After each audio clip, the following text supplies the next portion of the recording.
Jesus did not fulfill all prophecy. Now, that's not really that bold of a statement to make. I mean, sure, there's prophecies about all kinds of things in the Bible, all kinds of other countries, other people groups. There's prophecies about a ton of different stuff. But Jesus didn't even fulfill all the prophecies concerning the Messiah. Sure, he fulfilled some of the prophecies about the Messiah, like being born in Bethlehem, being betrayed by his friends, etc. But he didn't fulfill all of the prophecies.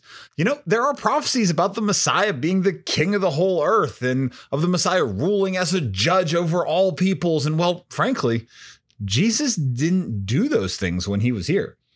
In Judaism, the rabbis speak of two messiahs, Messiah ben Joseph and Messiah ben David. Messiah ben Joseph, also known as the suffering servant Messiah, is like Joseph, Jacob's son from the book of Genesis. Joseph, who was rejected by his brothers, given over to the Gentiles, and ultimately becomes the savior of the world, only to later reveal his identity to those who had rejected him. Messiah ben David, on the other hand, or the conquering king Messiah, is like David, the king, who was also initially rejected by his brothers, but he was anointed as king and eventually ascended to the throne and united all of Israel, destroying their enemies and establishing Jerusalem as the religious and political center of the world. We, as followers of Jesus, believe in one Messiah with two comings. The first coming, which happened about 2,000 years ago, is when Jesus came as Messiah ben Joseph, or the suffering servant Messiah, who fulfilled prophecies like the ones in Isaiah 53, where he suffered and died on our behalf.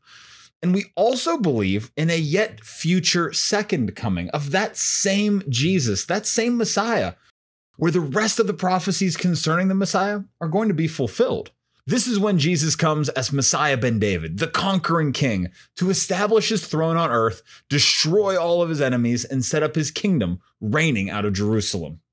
While Jesus did not fulfill all of the prophecies concerning the Messiah yet, it's incredibly significant that he fulfilled the ones that he did.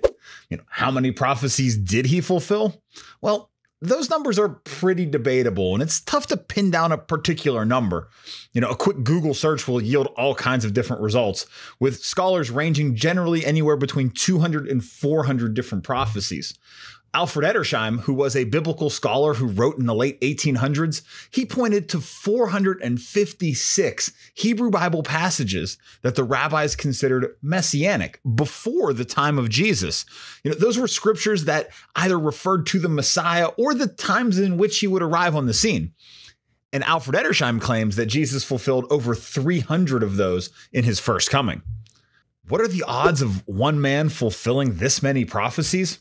Well, in 1958, Peter Stoner, who was a professor of mathematics and astronomy at Westmont University, set out to answer that exact question. He actually tasked over 600 of his students to help him in all the statistical analysis and tried to figure out exactly what are the odds of someone fulfilling all of these prophecies. Now, he took a very conservative approach to the statistics and tried to be very practical and logical as they could. They actually only looked at 8 biblical prophecies. And what are the odds of one man fulfilling all 8 of those biblical prophecies? Drawing from places like Micah and Malachi, Zechariah, Isaiah, and the Psalms, Stoner and his students started to calculate exactly what the chances of one man fulfilling those different prophecies would be, with, again, very conservative yet practical calculations, such as looking at the prophecies of Jesus being born in Bethlehem. What are the odds of someone being born in Bethlehem? What Stoner and his team did was they actually calculated the average population of Bethlehem from the days of Micah all the way until present day. And then they divided that by the average population of the earth during that same time period. And they tried to figure out what are the odds of anyone being born in Bethlehem. And they actually calculated that there is a 1 in 280,000 chance of a man being born in Bethlehem. So doing similar calculations with all 8 of the prophecies they had chosen, he concluded that the odds of one man fulfilling all 8 of those prophecies was 1 in 10 to the 17th power, or 1 in 1 with 17 zeros after it. Now, for you non-math people out there, that is a huge number. That's such a large number that it's actually difficult to even imagine how big of a number that is. So Professor Stoner gave an example of what that would look like. He said, suppose we take 10 to the 17th power silver dollars and laid them out all over the surface of the state of Texas. They'd cover the entire state 2 feet deep. Now, if you were to mark one of those silver dollars with some special marking, and then blindfolded someone and sent him out into the state and told him travel as far as you want, and you have one chance to pick up one silver dollar that has that special mark on it.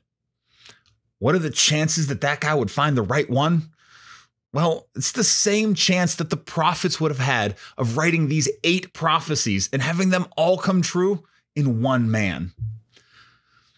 And that's only considering 8 prophecies. That same professor actually did another calculation using 48 prophecies and found the probability of that to be 1 in 10 to the 157th power, or 1 in 1 with 157 zeros after it. And that was just 48 prophecies. Imagine if you scaled that up to Alfred Edersheim's 456 prophecies. The odds of anyone fulfilling all of these prophecies is astronomically small and statistically impossible. So sure, Jesus did not fulfill all prophecy. He didn't even fulfill all the prophecies concerning the Messiah yet. But the statistical probability of fulfilling the ones that he did should be regarded as significant, and one would be foolish to ignore them.